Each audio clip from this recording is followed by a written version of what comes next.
Okay, so I am recording and I'll just get us started.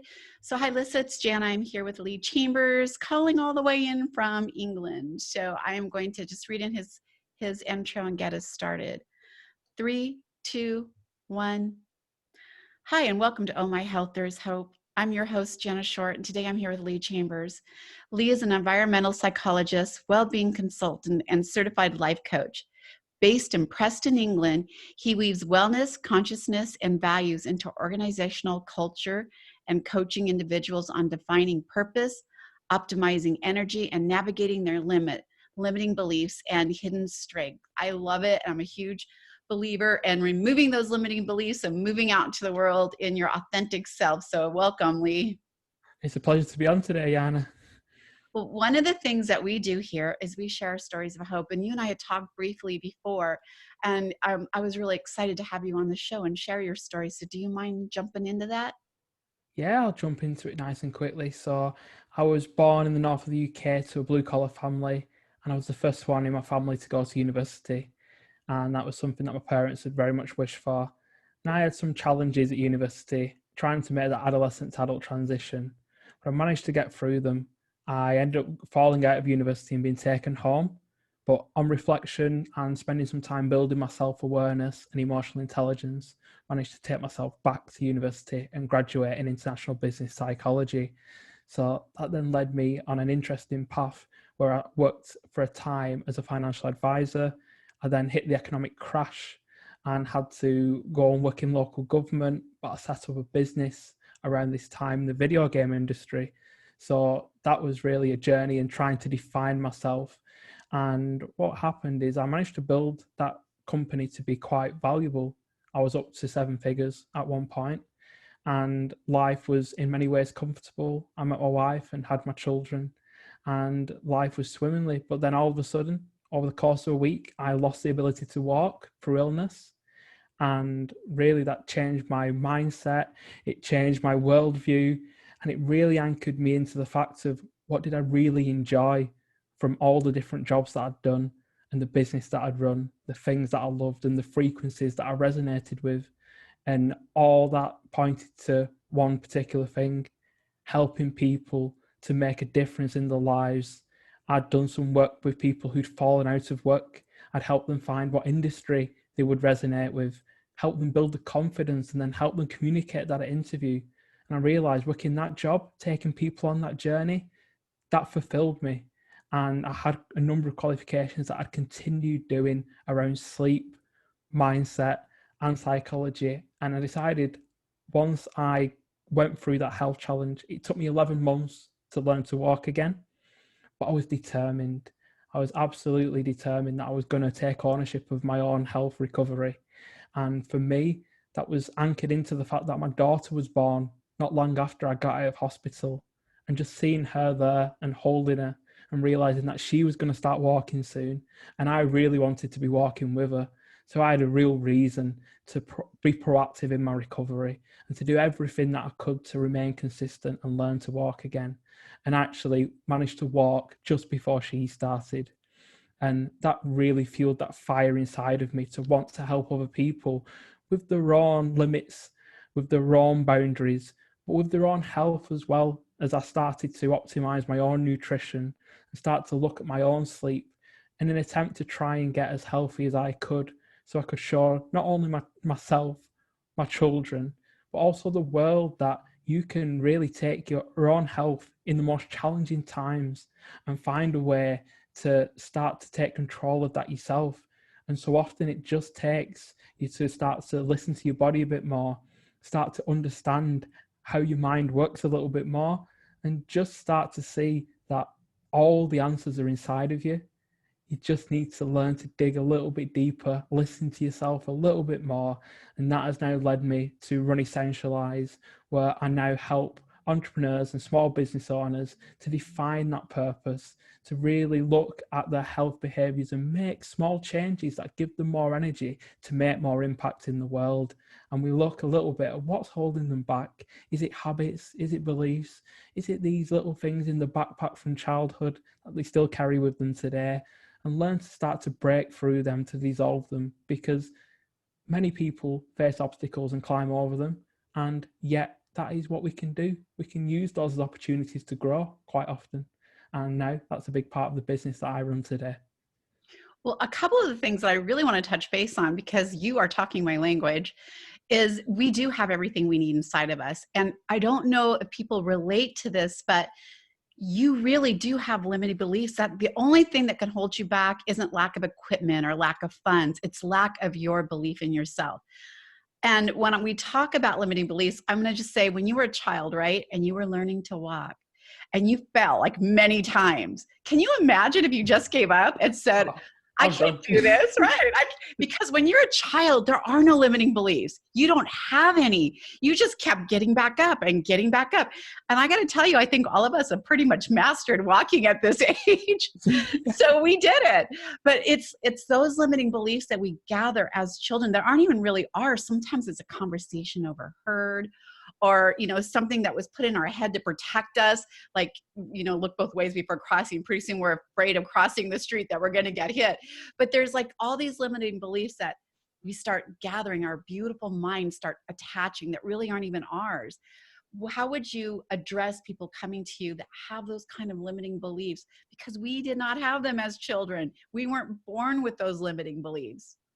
Yeah, what we do is we start to explore them, unpack them, because when people are able to actualize them and actually start to look and accept that that's not actually true. And sometimes it takes someone to just question that bit deeper, and we just actually look, we write them down. Is this you? Because this is what is possibly holding you back. We actually start to almost look that when you were a child, you were pure, and now what you're actually covered in is society's grime. And you can step in the shower and wash that off. That is a choice that you can make. But sometimes it does take a little bit of unpicking, because those limiting beliefs can be little bit ugly inside of us.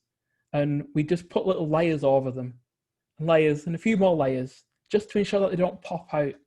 And sometimes it just takes that probing questioning in that supportive environment where people have space to just reflect and actually just start to consider that so many of the things that we believe, again, it's got an origin point. What is the origin point? Sometimes we need to dig quite deep. Sometimes we understand that actually comes from significant trauma. That for me as a coach, yeah, I'm a certified psychologist, but even I am trauma informed and know at what point to then signpost to other therapists. And yet it's absolutely a lovely process taking people and getting them to explore these things that they've hidden, these things that are there and they're not even aware of it. Because quite often what you do is you hide your limiting beliefs and then you hide your strengths at the same time. You just keep it all suppressed. And suddenly someone comes along with a few probing questions, a coaching relationship, and a place for people, because so often they just need a little bit of permission. A lot of people don't even understand what limiting beliefs are, because they don't even, I know that I've had to remove some that I didn't even recognize were there. But I'm going to give you an example of a limiting belief. So that you understand what it is. And it's not your fault, right? It's just how you received it and how you held on to it and how you projected it back into the world. But I have 3 daughters and a son, and my youngest daughter, who's actually 6 foot tall, wanted to play football in high school. And she came to me to sign her permission slip, and I told her no. I could not imagine my daughter competing with boys and being hurt or, banged into or not treated like a female. And I told her, no, girls don't compete with boys. That we just don't. It's not what you do. And it makes it hard for them. It makes it hard for you. And I put a limiting belief into her mind that she was not qualified to compete with males, right? And because that's how she received it. But as a mom, was I doing something wrong? No, I was trying to protect my child. Could I have probably done it better? Of course, looking back, I know I could have.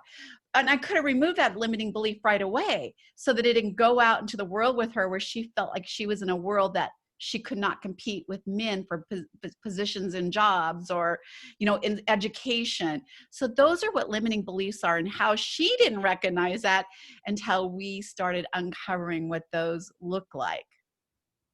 Yeah, and I just think that that's a lovely example, because so often, especially with our own children, the things that we communicate, they quite often come out of safety, come out of this want for them to have a more comfortable life.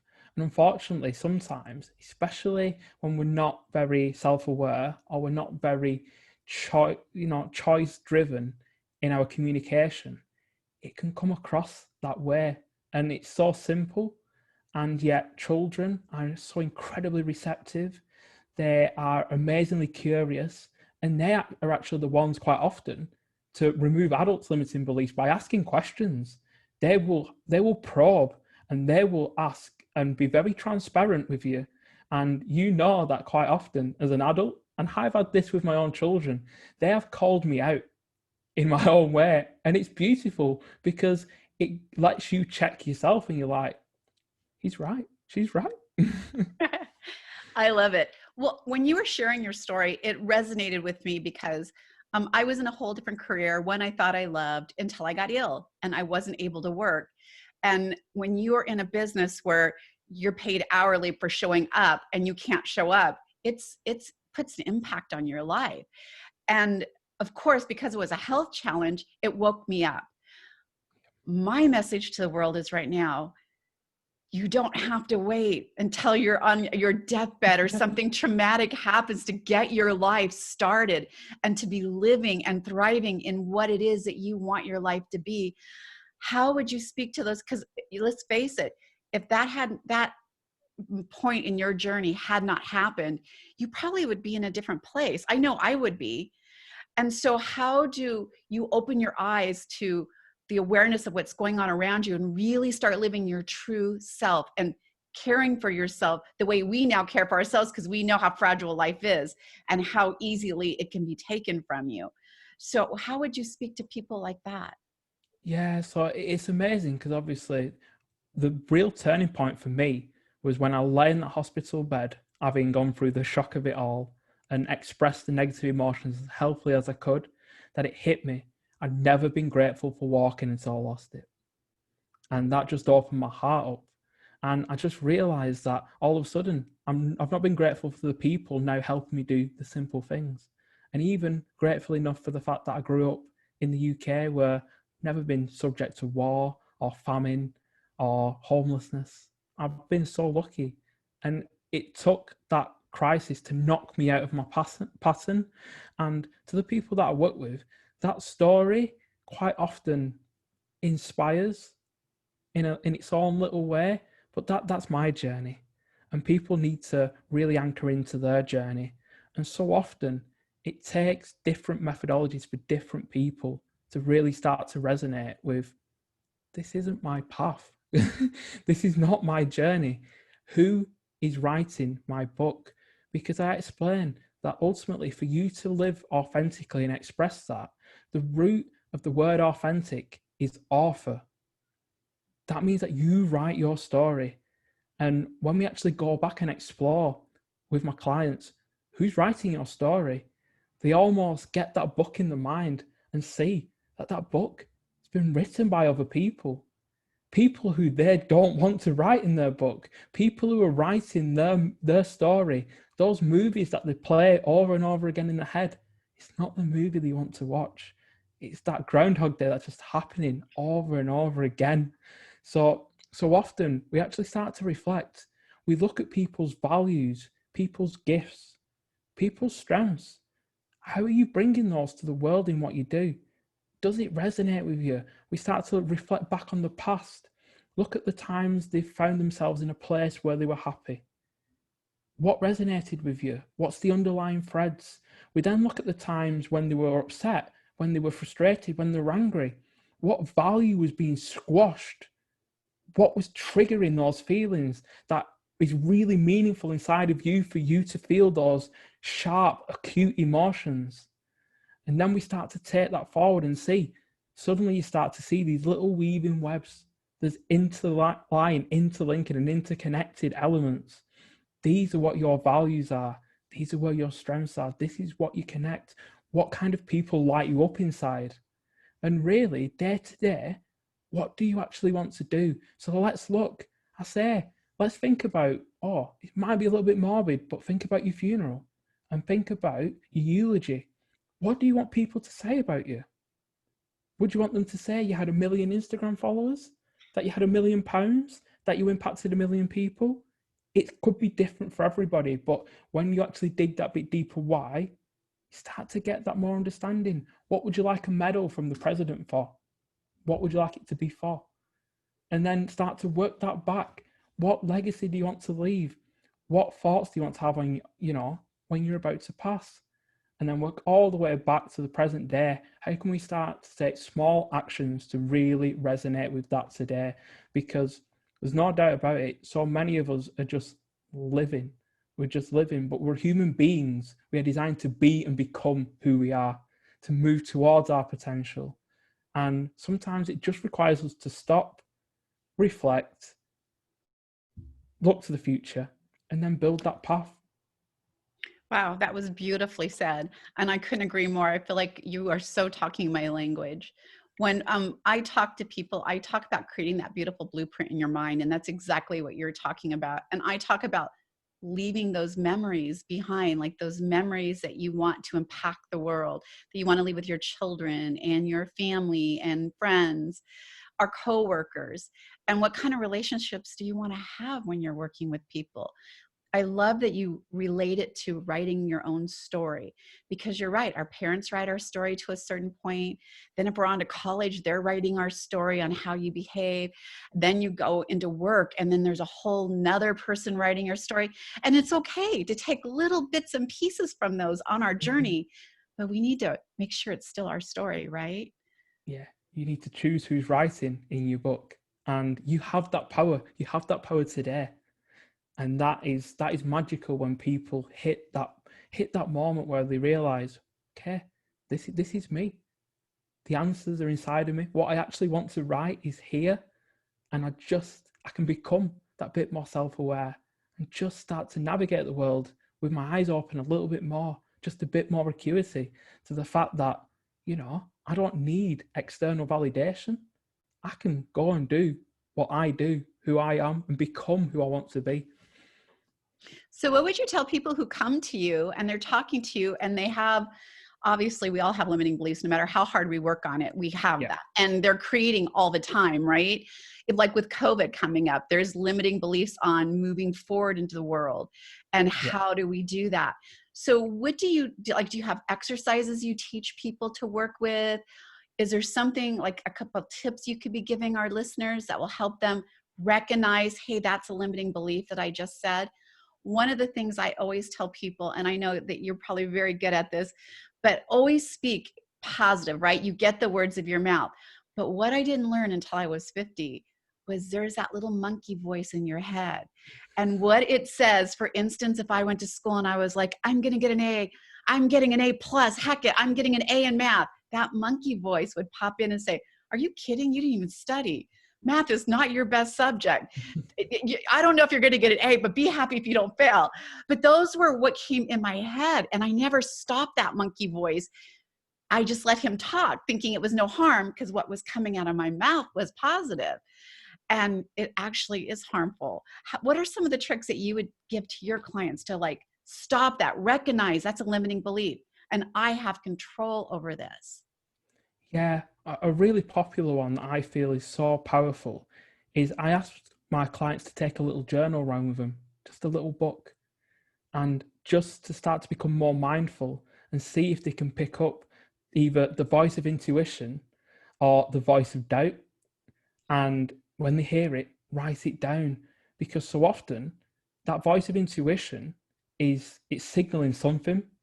Sometimes it's positive. Sometimes it's actually signaling that, you've seen something or been aware of something or giving you feedback that you've not picked up on, because we live in this world full of stimulation and inputs. And sometimes we become a little bit blind to the positive intuitions and the positive exchanges that we have. And then I ask them to also look at that little element of doubt, because so often that voice of negativity, that negative self-talk, sticks to our brains like Teflon. And that's where that's like Velcro. And it's just like, we have that from a biological perspective, because once upon a time, your little caveman came out of his cave and he had a lion on one side and a lovely tree on the other. And the ones who looked at the lovely tree were like, oh, got eaten. So we do have a negative bias. But if we can identify and actually write it down, it's just that power. Because when we write, it's like it makes it real. It makes it real, and it makes us able to cognitively process it. Because sometimes what we write is actually quite powerful and insightful. And sometimes what your monkey brain's saying is absolute nonsense. But you have to get it out of here, because when it's in there, it bounces around, ding, ding, ding, ding, ding, ding, ding, like a pinball machine. And that's what you're feeding yourself. And you don't want to feed yourself that. But if you write it down, it brings it out. And I think that's probably the most powerful exercise. And it's just like psychologically, we're so powerful and yet so complex. And sometimes it just takes us to slow down a little bit and just reflect. Because how often do we celebrate? How often are we grateful? They're like muscles that you can practice. And the more you practice, the more you see, and the more capacity you have to be that way. And then all of a sudden, that little monkey brain actually starts to become a little bit grateful. And it starts to become a little bit, oh, I'll celebrate this small win. I'll have that one. And it's amazing how you kind of see that this ancient system within us, we actually have more control over it than we think. And we can actually make it quite happy by starting to build systems and strategies to deal with when it decides it's going to go a little bit out of control. By the way, that is an excellent tip, and I would strongly recommend all of you do that, because there is something to writing it down. It makes it real, even if it's not real, but it makes us able to address it in a real way. Like, what goes on in my head isn't always real, right? It's going on in my head. But if I write down, like, what, am I saying that to myself? No, that isn't true. And here's the weird part, Lee. Someone could walk up to you and say, wow, you look great. I love your eyes. You have the beautiful smile. And one person says, what's with your hair? Like, it looks weird. Is that what you wanted to do? And we forget that sticks in our head, that one negative comment. Why aren't the good comments sticking like Velcro in our mind? It's like those negative thoughts, they stick and they're like, well, what's wrong with my hair? I need to do something with it. But we can't absorb all that positive. For some reason, it won't stick. But the negative comments seem to flourish in our bodies and our minds. And I don't understand why. The 10 positives and 1 negative, and all you can think about is the negative. Yeah, and it's just so often how we are wired, but we can change that. And it almost takes that element to start to understand that if we practice these things which help us see the world in a different way, it's so much of its mindset. Because some people, you would give them that compliment, you look amazing today, look at your eyes, and they wouldn't be able to take that compliment, because the little monkey inside saying, I don't deserve that, I'm not worthy. And then they're not able to even take that. They put the shield up. They're like, whoa, I'm being complimented, help. And it's like, really, we're so complex. But the beauty is, the more we start to explore ourselves, the more we start to understand. And sometimes I almost say to my clients, put your lab coat on, like you do in science at school. You are the biggest experiment that you've got. But start to see what's sticking and what's not, because that's telling you that actually I've got something here that is blocking me from taking a compliment on my looks. So therefore, what does that mean? Because people don't compliment with malice. Not often, at the least anyway. And it's starting to actually look and seeing, why am I feeling this way? Why have those words triggered me? Why has the situation made me feel anxious? Because our body is the most amazing feedback loop we have. And if we can learn to listen to our body a bit more, that's telling us the answers that we need. It's telling us from the food that we eat how it makes us feel. If we don't sleep enough, how we feel the day after. If people say something that triggers us, that communication, those words, what attachments have we got? And it's so powerful when we actually just stop and just have a little think about this. And obviously, when we're looking at our health, it's experimenting that will help us to recover, because we can't just sit there and hope that medication will change us and make us well. We have the power to make ourselves much more well, even in the most terminal circumstances. How you see and how you navigate the world, it will affect how you feel. And there was a really interesting experiment at Stanford where they took 3 sets of people in for knee surgery. They all needed knee surgery. And they split them into 3 groups. One had full knee surgery. One had knee surgery where they cleaned the knee joint out. And 3 had the knee cut open and sewn back together with no surgery. They're all under full anaesthetic. And when they actually followed them afterwards, they reported almost the same levels of pain reduction. Just shows how powerful our minds are when we decide or we think that something's happened. The perception, the perspective is massive.